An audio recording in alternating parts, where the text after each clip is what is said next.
مارنے مرنے کی باتیں کرنے والوں، یہ بتاؤ زندہ کرنے والا کون ہے؟ مارنے والا کون ہے؟ تم کون سے ڈگری لی ہوئی ہے تم نے؟ کون سے اختیار کی بات کرتے ہو؟ اللہ تعالی معبود حقیقی ہے، اس کے سوا کوئی عبادت کے لائق نہیں۔ جملہ کائنات کا ہر فرد اس کا عبد ہے۔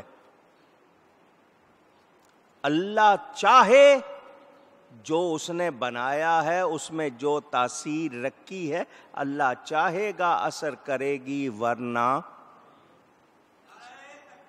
اللہ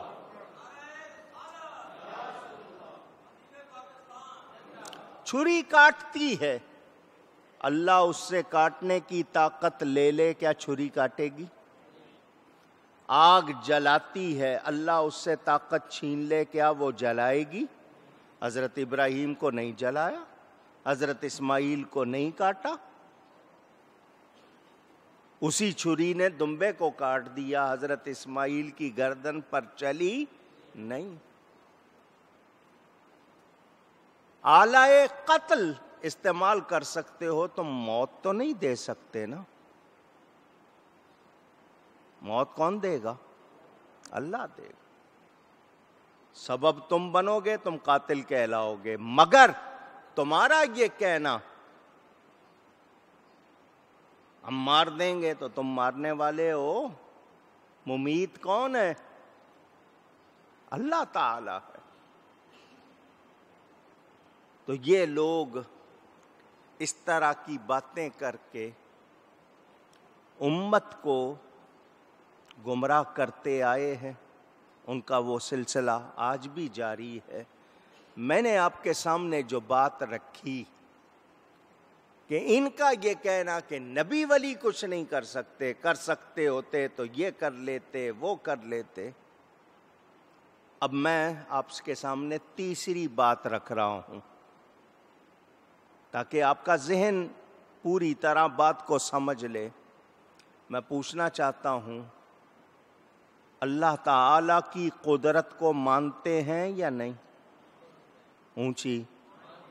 پھر اللہ کے ہوتے ہوئے اللہ کے نبیوں ولیوں کے ساتھ ایسا کیوں ہوا، یا کسی کے ساتھ کیوں ہوا؟ اس کا جواب دے دو۔ نبیوں ولیوں کا معاملہ رکھو ایک طرف، میں پوچھنا چاہتا ہوں، اللہ کے نبیوں کو ناحق قتل کیا گیا تو کیا یہ کہو گے کہ جو اللہ نبیوں کو نہیں بچا سکا اپنے، وہ کسی اور کو کیا بچائے گا؟ معاذ اللہ، ایسی بات کرو گے مسلمان رہو گے؟ تو ان لوگوں نے یہ باتیں کر کے امت کو گمراہ کیا، آج بھی ان کا وہی سلسلہ ہے۔ ہم اہل سنت و جماعت قرآن و حدیث کو مانتے ہوئے کیا کہتے ہیں کہ اللہ تعالی معبود ہے، اس کے سوا کوئی عبادت کے لائق نہیں۔ نبی زندہ یا نبی کی قبر، کیونکہ نبی بعد از وفات بھی زندہ ہیں، کسی زندہ سامنے موجود نبی یا اس کی قبر، ولی اللہ زندہ یا اس کی قبر کی بھی کسی طرح عبادت ہو سکتی نہیں۔ اللہ کے سوا کسی کی پوجا، پرستش، عبادت، ورشپ کی کوئی گنجائش نہیں۔ بت کچھ نہیں کر سکتے، نبی ولی اللہ کی عطا سے بہت کچھ کر سکتے ہیں۔ اللہ اکبر۔ بت جانوروں جیسی طاقت بھی نہیں رکھتے، عقل بھی نہیں رکھتے۔ اس کے بعد اب میرے سے دو تین باتیں محبت کی بھی سن لو۔ پتھر کچھ نہیں کر سکتے، مانتے ہیں، نہ کان ہیں ان کے، نہ آنکھ ہے ان کی، نہ ہاتھ ہیں ان کے، نہ پاؤں ہیں ان کے، مگر وہی پتھر نبی کو سلام کرتے ہیں یا نہیں کرتے؟ اب اس کا کیا جواب دو گے؟ حضور صلی اللہ علیہ وسلم کا فرمان، میں اس پتھر کو پہچانتا ہوں، اعلان نبوت سے پہلے میں اس کے پاس سے گزرتا تھا، وہ مجھے اللہ کا رسول کہہ کے سلام کرتا تھا۔ اب میں جواب چاہتا ہوں ان لوگوں سے، آپ کی صرف میں نے یہ بات کیوں سنائی ہے کہ پتھر خود سے اختیار نہیں رکھتے، خود سے کوئی طاقت نہیں رکھتے، مگر اللہ تعالی طاقت عطا فرمائے تو مانیں گے یا نہیں؟ اونچی بہت سے پتھر دنیا میں ہیں، ہم ان کا احترام نہیں کرتے، مگر جو پتھر کعبے میں لگ گئے ان کا احترام ہوگا یا نہیں ہوگا؟ فرق ہے یا نہیں ہے؟ اونچی اب اس فرق کی وجہ سے وہ پوجے جانے کے لائق نہیں، احترام کے لائق ہیں۔ ہم ان کا احترام کرتے ہیں، ان کی پوجا۔ کتنی مرتبہ بدلے گئے کعبے کے پتھر؟ ہزاروں سال سے کعبہ چلا آ رہا ہے، کتنی مرتبہ پتھر بدلے گئے۔ ابھی کچھ عرصہ پہلے تازہ تازہ اس کی ریپیئرنگ ہوئی ہے، مرمت کی گئی ہے، پتھر کتنی بار بدلے گئے۔ ان پتھروں کی پوجا نہیں کی جاتی، چونکہ اللہ کے گھر میں لگ گئے اس لیے ان کا احترام کیا جاتا ہے۔ خود پتھر کچھ کر سکتے ہیں؟ اونچی مگر جب نبی کے ہاتھ میں آ جائیں، کلمہ پڑھتے ہیں یا نہیں پڑھتے؟ مولانا روم رحمت اللہ علیہ نے مثنوی میں لکھا، آپ نے سنا، ابو جہل نے مٹھی بھری، کنکر پڑے ہوئے تھے، مٹھی بھر لی، اور مٹھی بھر کے، حالانکہ اس نے گنے بھی نہیں، مٹھی بھر کے آ گیا حضور صلی اللہ علیہ وسلم کے پاس۔ گر رسولی چیست در دستم نہاں، اگر تو اللہ کا رسول ہے تو بتا میری مٹھی میں کیا ہے۔ وہ کافر تھا نا؟ پوچھ رہا ہوں، ابو جہل کافر تھا نا؟ کافر ہونے کے باوجود یہ مانتا تھا کہ اللہ کا رسول غیب کا علم رکھتا ہے۔ جو رسول ہے اس کو پوشیدہ باتوں کا علم ہوتا ہے۔ مٹھی بند کر کے لے آیا، بتاؤ میری مٹھی میں کیا ہے۔ میرے نبی پاک صلی اللہ علیہ وسلم کیا فرماتے ہیں؟ تو نے ایک بات پوچھی ہے، میں دو کر کے دکھاؤں گا، مگر تو پھر بھی نہیں مانے گا۔ اس نے کہا کیا؟ فرمایا میں بتاؤں گا تیری مٹھی میں کیا ہے، اور جو چیز تیری مٹھی میں ہے وہ بتائے گی میں کون ہوں۔ اللہ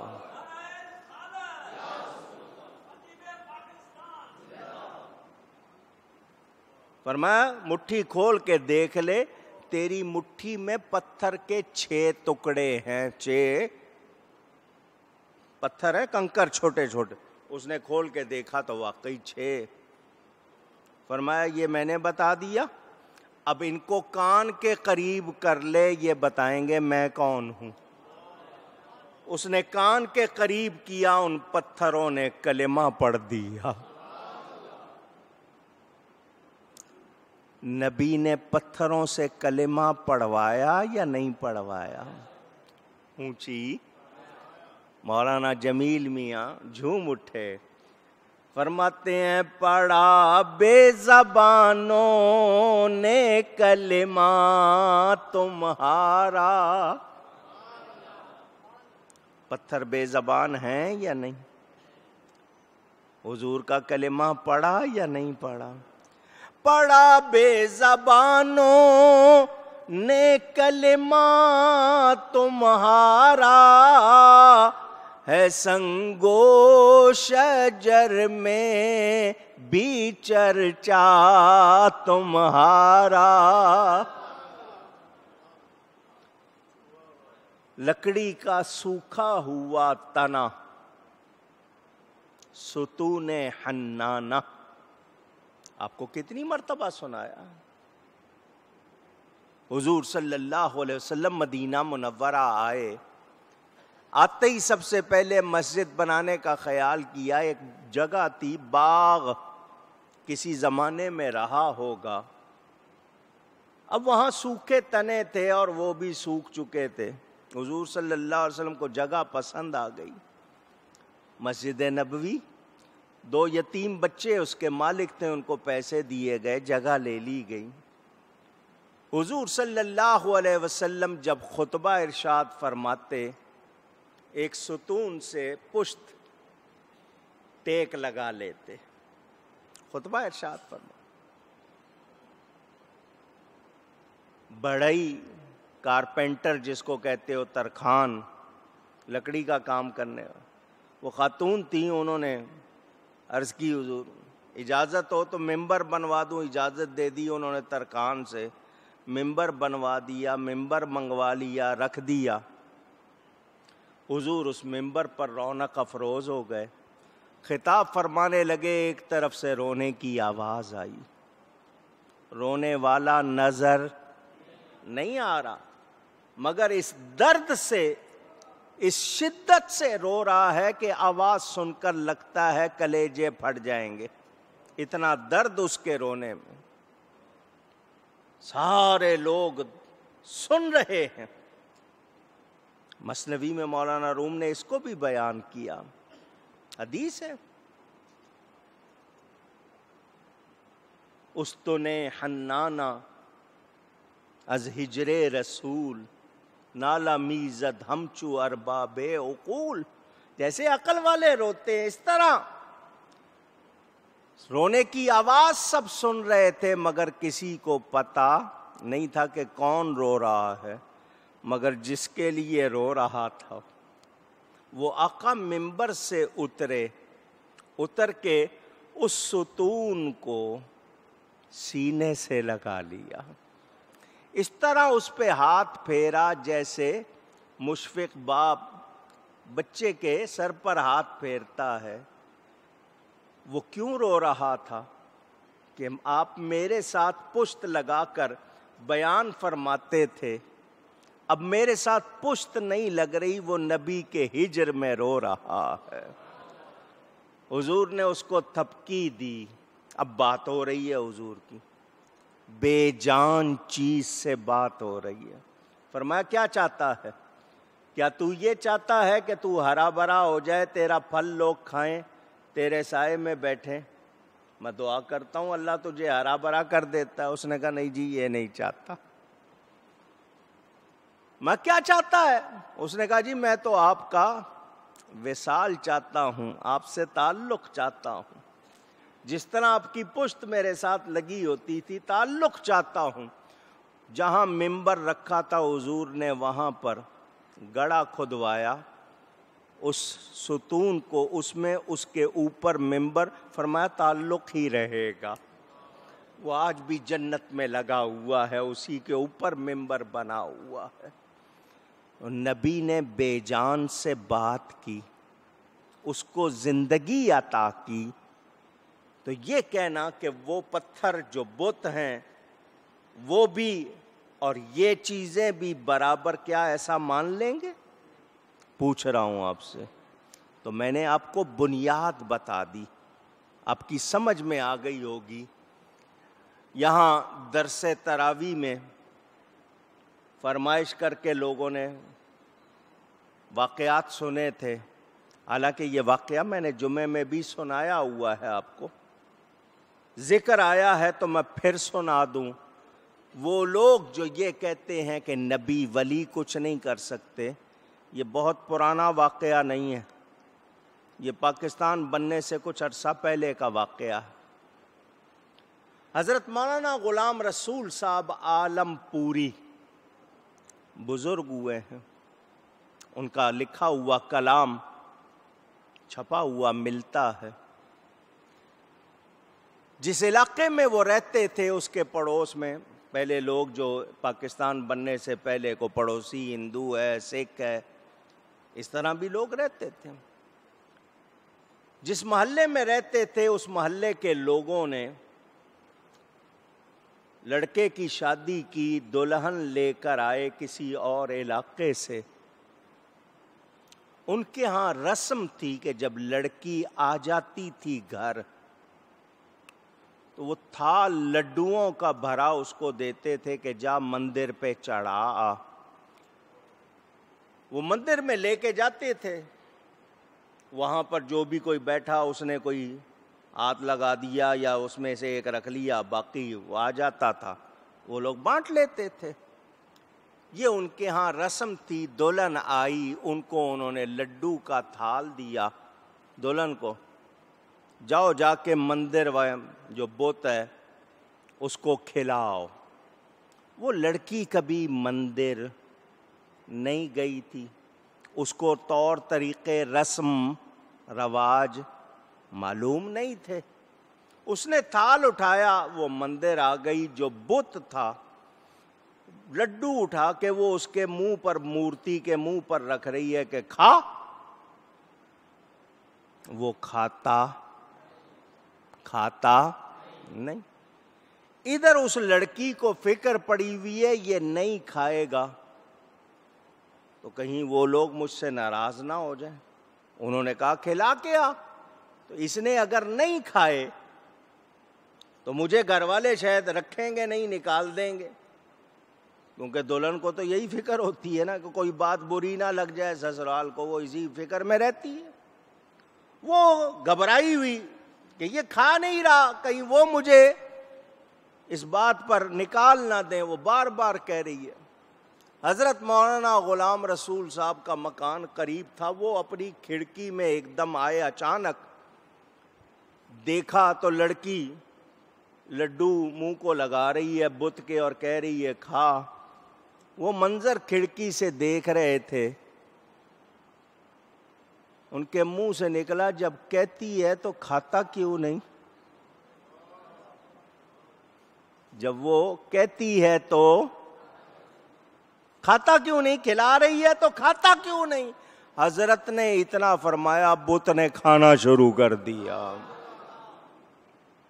لڑکی خوش ہو گئی. وہ لڈو کھلاتی جا رہی ہے، پورا تھال خالی ہو گیا.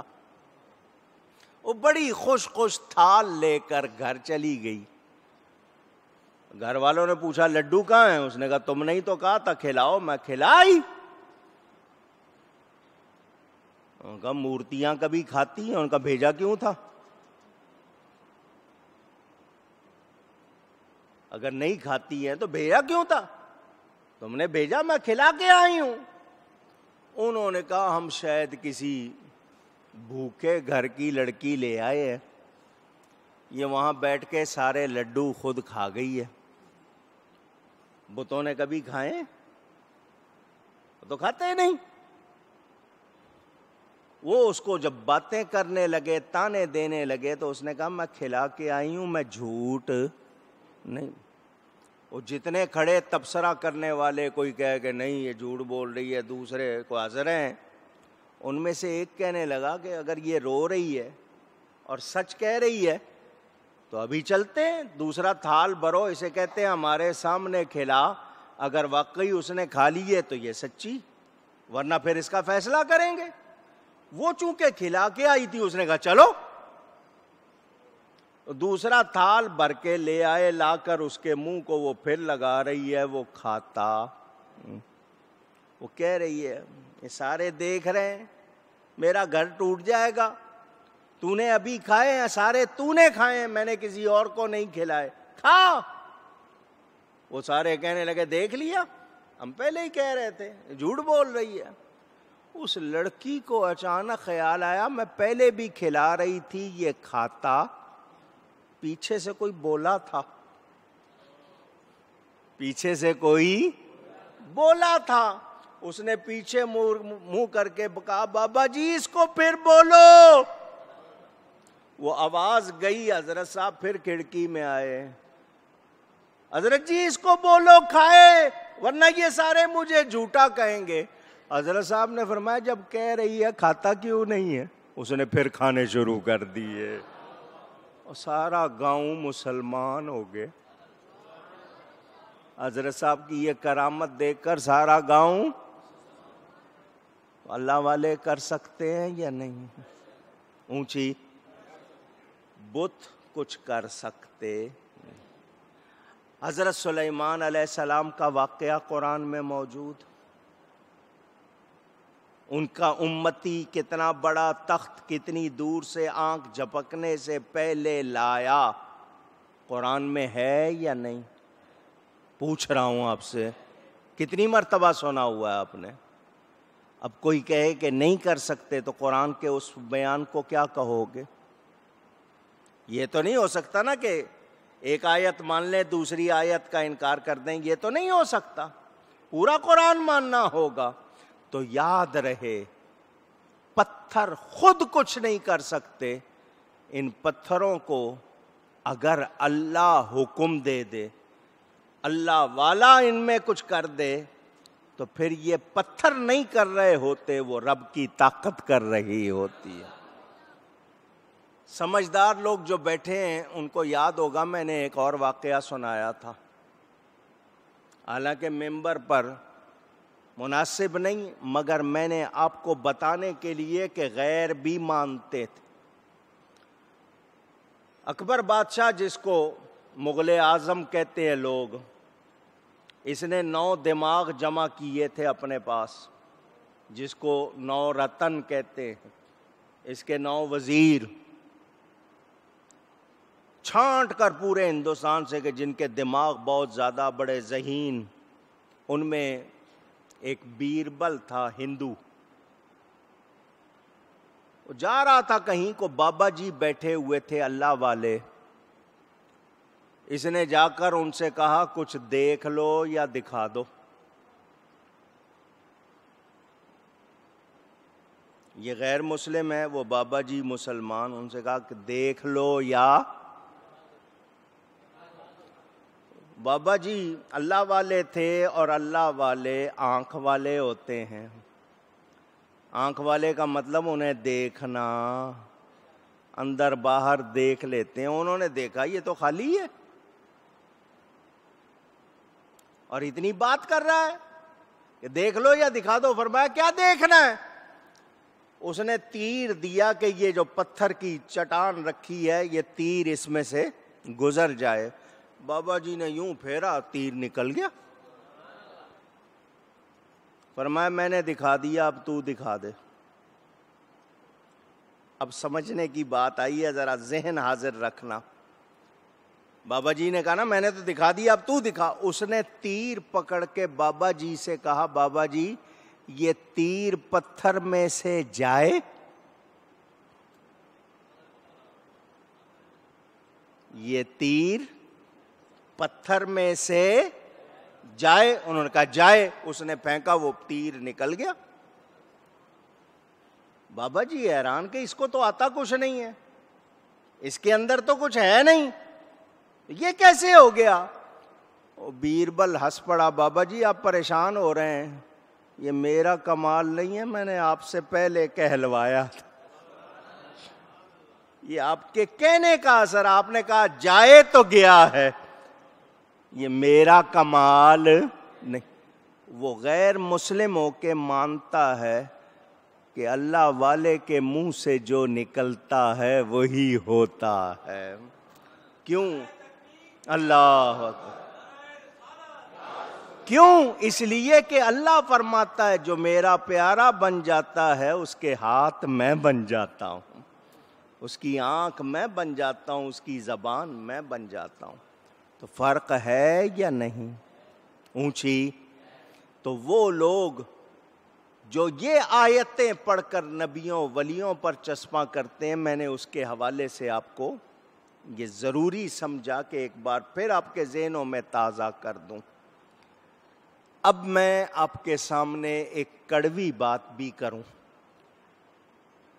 ذرا صوفیانہ تفسیر بھی تھوڑی سی کر دوں، کیونکہ آج کل اس کا بھی مسئلہ بہت بنا ہوا ہے.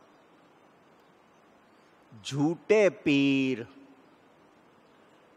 کون؟ اونچی جھوٹے پیر، مکار، سجادہ نشین جو بنے ہوئے ہیں، سجادہ جس پہ وہ بیٹھتے ہیں، مصلی ہو یا غالیچہ ہو، مسند نشین کہتے ہیں آپ، جانشین کہتے ہیں آپ، جو جھوٹے ہیں، اصلی نہیں. یہ بھی اسی طرح ہے. ان کو کچھ آتا، پوچھ رہا ہوں کچھ آتا ہے کچھ؟ نمازیں نہیں پڑھنا، ذکر اذکار نہیں کرنا، باپ کا نام ہے، دادے کا نام ہے، پردادا کا نام ہے، گدی کا نام ہے، داڑیاں نہیں رکھی ہوئی ہیں، حرکتیں درست نہیں ہیں، نفس کی پیروی کرتے ہیں، شریعت اور طریقت کی پیروی